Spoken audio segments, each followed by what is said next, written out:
La colère des étudiants de l'université Omar Bongo, une fois de plus dans les rues de Libreville, au retard du paiement de leur bourse a provoqué le mouvement d'humeur aujourd'hui. Le gouvernement et les partenaires sociaux viennent de trouver une porte de sortie progressive suite aux négociations qui les réunissent depuis quelques semaines. Voilà pour les titres. Madame, Messieurs, bonsoir. Merci à vous de nous rejoindre sur Gabon Télévision et bienvenue à cette édition d'information, la principale de la soirée. 5 conventions paraphées ce matin entre le gouvernement gabonais et la communauté scientifique internationale, notamment les universités de Stanford aux États-Unis, Lyon 2, Poitiers et l'Institut Pasteur de Paris. En France, la cérémonie était présidée ce matin par le Premier ministre, chef du gouvernement Raymond Dongsima. Le compte rendu, Ludwig Cavou, Pierre Claver est là. L'État gabonais a entrepris depuis quelques années de nombreuses réformes dans certains domaines clés, notamment la santé et la recherche scientifique, toutes choses qui visent à assurer aux populations le bien-être social. Le partenariat avec ces institutions de renommée mondiale devra permettre au Gabon de se rapprocher des niveaux de performance compatibles avec ses ambitions de développement et de contribuer aux avancées en matière de recherche et de progrès scientifique, en matière de santé et de développement humain dans le monde. La qualité des partenaires dans cette coopération naissante exige de la part des acteurs locaux impliqués une disponibilité sans faille et davantage de professionnalisme en vue d'atteindre les objectifs escomptés. C'est pourquoi je demande aux ministres concernés d'instruire les structures nationales, notamment le Laboratoire national de santé publique, les différents laboratoires de recherche de nos établissements supérieurs concernés par ces problématiques, de participer de manière effective à la mise en œuvre et au succès de ces programmes. La première convention paraphée entre le Gabon et l'Institut Pasteur porte sur la lutte contre la tuberculose, notamment la prise en charge des Gabonais souffrant de cette maladie, qui présente des proportions alarmantes à l'heure actuelle à cause de la résistance aux anciens traitements du bacille de Koch. La Convention 2, Gabon Institut Pasteur, permet aux chercheurs de doter le Gabon d'un mécanisme de diagnostic performant pour prévenir la maladie. Je suis ici aujourd'hui en tant que représentant de l'Institut Pasteur, donc j'ai l'honneur, le privilège d'être le directeur scientifique pour signer des accords et des conventions ambitieuses organisées sous la tutelle du ministère de la Santé et de l'Éducation. Ces accords sont les fruits d'une visite du président de la République du Gabon à l'Institut Pasteur en 2012 et de sa volonté, de son ambition d'engager son pays dans la voie de la science au bénéfice de l'humanité. Gabon va pouvoir commencer à faire sa collection de bacilles pour les étudier, savoir ce qui circule comme sorte de bacilles. Et ce qui les intéresse et qui intéresse tout le monde, c'est de savoir quels sont ceux qui sont résistants aux antibiotiques. Donc vraiment, ce seront les priorités. 4 années, en effet, c'est la durée de l'accord cadre conclu entre le gouvernement via le ministère de la Santé publique, de la Recherche scientifique et l'Institut Pasteur de France. À travers ces 5 conventions, il sera désormais possible au Gabon de réaliser des analyses et études pour comprendre l'évolution des gènes des populations gabonaises. Notamment, il s'agira aussi d'accompagner les chercheurs dans les domaines des macrofossiles. Nous retrouvons Ludwig Cavou et Pierre Claver est là. Par ces signatures, le ministère en charge de la recherche scientifique et l'Institut Pasteur définissent les bases d'un partenariat utile et nécessaire. Il s'agit pour l'Institut Pasteur, par le biais de son unité génétique évolutive humaine, de procéder à l'identification des marqueurs génétiques des populations gabonaises conservés au sein de cette institution. Une étude qui permettra de comprendre l'histoire du Gabon, précisément les origines de ces populations à travers leurs mouvements migratoires. L'élément qui reste stable, c'est l'ADN. Et donc, si vous voulez étudier parfaitement, vous voulez avoir une meilleure connaissance de l'histoire des populations, des contacts entre les populations, il faut étudier l'ADN. Alors, par rapport à ce qui a été dit sur les migrations des populations gabonaises façon générale, on a des hypothèses à peu près claires. On sait que les uns sont venus du nord, les autres du sud, mais de façon générale, en dehors de cette idée, on n'a pas de précision. Par ailleurs, conscient du bouleversement scientifique universel survenu à la suite de la découverte effectuée dans le bassin de Franceville par le professeur Albani, l'État gabonais vient de s'engager par cette convention d'accompagner les futurs chercheurs. Le chercheur a pour objectif de renforcer et de confirmer ce qu'il a publié dans un premier temps. Et donc ça nous a demandé beaucoup de travail, beaucoup d'énergie et pas mal de collaboration. Donc on est 40-50 personnes qui sont un petit peu partout dans le monde. Et il est important que le Gabon puisse disposer d'une base de données à la fois scientifique, réelle, mais aussi une base de données numérique virtuelle. Parce que quand on va obtenir par exemple les images ou les photos de ces fossiles que vous connaissez bien et qui sont datés de 2,1 milliards d'années, le seul moyen de les conserver, c'est de les immortaliser avec une technique qui est maintenant assez connue, c'est la microtomographie, c'est l'équivalent d'un scanner médical. Ces rencontres, il faut le dire, procèdent de la volonté des plus hautes autorités de voir évoluer dans notre pays une recherche médicale de haut niveau et performante qui s'adapte aux évolutions techniques et technologiques auxquelles le président de la République s'attelle par tous les moyens à mettre à la disposition de la communauté nationale, sous-régionale et même internationale.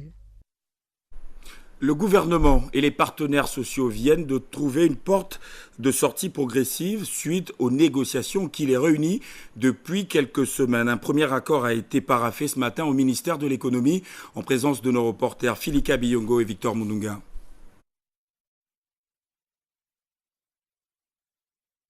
Les négociations entre le gouvernement et les centrales syndicales trouvent au fur et à mesure une porte de sortie.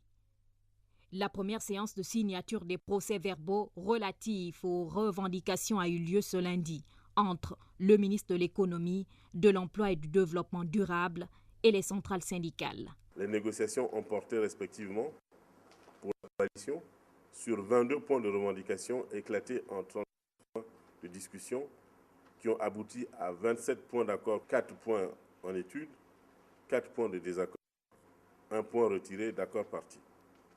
De la RESGA, sur les 19 points de revendication éclatés en points de discussion, les partis ont convenu de 75 points d'accord consensuels, 10 points en étude. On note des avancées dans ces discussions entamées depuis novembre 2012. D'information avec les négociations entre le gouvernement et l'Organisation nationale des employés du pétrole, des négociations qui semblent ne pas avancer au cours d'un compte rendu à leur base. L'ONEP brandit à nouveau la menace d'une grève illimitée. Bélin Bekita. Éclaté en point de discussion, les partis ont convenu 75 points d'accord consensuels, 10 points en étude.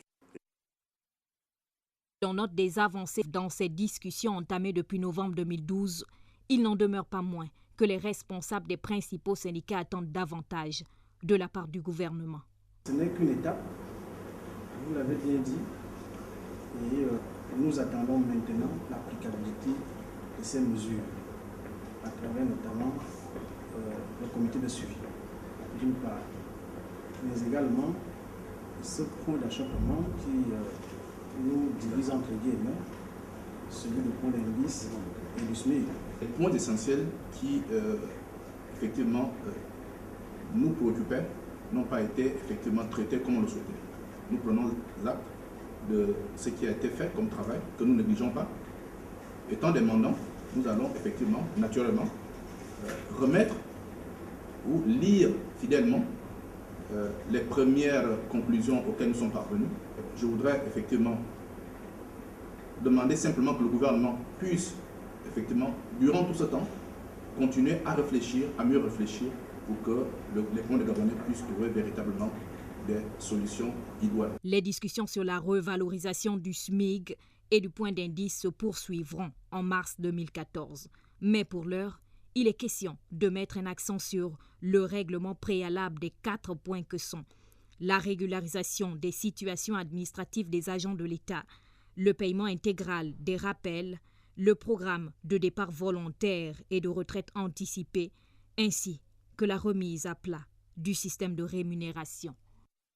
Je vous l'ai dit en ouverture de cette édition d'information, la colère des étudiants de l'université Omar Bongo, une fois de plus dans les rues de Libreville. Le retard du paiement de leur bourse a provoqué le mouvement d'humeur. Ahmed Mouyaka. Le sempiternel problème des retards dans le paiement des bourses serait à l'origine de cet acte inqualifiable posé par les étudiants de l'université Omar Bongo, poussé à bout par la longue attente depuis le mois d'octobre dernier. Les étudiants n'ont pas hésité à exprimer une fois de plus leur mécontentement en obstruant la voie publique, puis en incendiant ce véhicule appartenant au ministère du Budget. Même si les revendications des étudiants sont légitimes, selon un certain nombre d'observateurs, rien ne peut justifier une telle violence dans ce temple du savoir. Surtout lorsque les plus hautes autorités s'attellent à apporter des solutions aux problèmes auxquels sont confrontés l'ensemble des étudiants. Quoi qu'il en soit, une interrogation demeure tout de même. Pourquoi les bourses ne sont jamais payées à temps? Une question qui mérite une réponse de la part des responsables de l'Agence nationale des bourses du Gabon, partant des responsables de l'université. La grève des étudiants vient s'ajouter à celle des enseignants, un cocktail explosif qui paralyse l'université depuis 2 mois. Il est donc impératif que des solutions appropriées et définitives soient trouvées à cette crise qui n'a que trop duré. Pour la fin de cette édition d'information, récemment célébrée dans le monde, la journée de la langue maternelle a mobilisé plusieurs élèves dans le district de Paga. Nous sommes dans la province de l'Ogooué-Maritime. C'était à l'initiative du club UNESCO de cette localité, soutenu par l'honorable Otondo. Les détails, Gabon TV POG. Si à Port-Gentil, la capitale provinciale de l'Ogooué-Maritime, aucune manifestation officielle n'a été organisée lors de la journée mondiale de la langue maternelle. Par contre, dans le district de Mpaga, l'événement a eu un écho favorable, bien que célébré en différé. Les élèves du collège Georges Oyembo, à travers le club UNESCO de l'établissement, ont mis les petits plats dans les grands le week-end écoulé. Conscient de la menace qui plane sur l'existence de traditions linguistiques et culturelles, le club UNESCO s'est fait écho en interpellant les uns et les autres sur l'importance de la langue maternelle, son apprentissage et sa conservation. Les jeunes ont opté comme support pour mieux illustrer les récitals poétiques, les pièces théâtrales, les ballets traditionnels et les discours en langue maternelle. Une organisation monstre qui laisse penser que les élèves de cet établissement et le club UNESCO, créé en 2003, mettent beaucoup d'intérêt sur la sauvegarde de ce patrimoine culturel. Présent à ces assises, Georges Munzanga, fondateur de ce club et l'un des pionniers dans l'histoire des clubs UNESCO de la province, mesure ici l'importance de cette organisation. Je suis particulièrement émerveillé par le courage et la perspicacité de ces enfants. C'est l'occasion pour moi de féliciter leurs enseignants et de les encourager à encadrer davantage ces enfants. Le risque de tout perdre interpelle donc la mise en place de politiques efficaces pour la promotion de nos langues.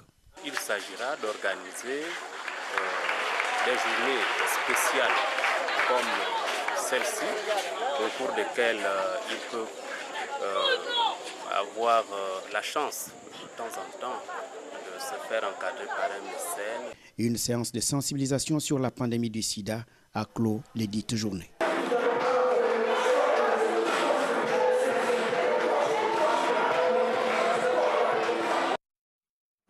En rapport avec le 45e anniversaire du Parti démocratique gabonais célébré demain 12 mars 2013, les militantes du groupe socio-culturel Akébé-Ville sont priées d'être au lieu d'entraînement 6 à Akébé, OPT, dès 8h30, mise en place terminée à la Cité de la Démocratie, 11h. Point final à cette édition d'information. Merci à vous de l'avoir suivi. Coordination du journal Paulin Siaki, Yannick Menga, toute l'équipe d'antenne conduite par Emmanuel Becuy se joint à moi pour vous dire merci à vous de rester fidèle à Gabon Télévision.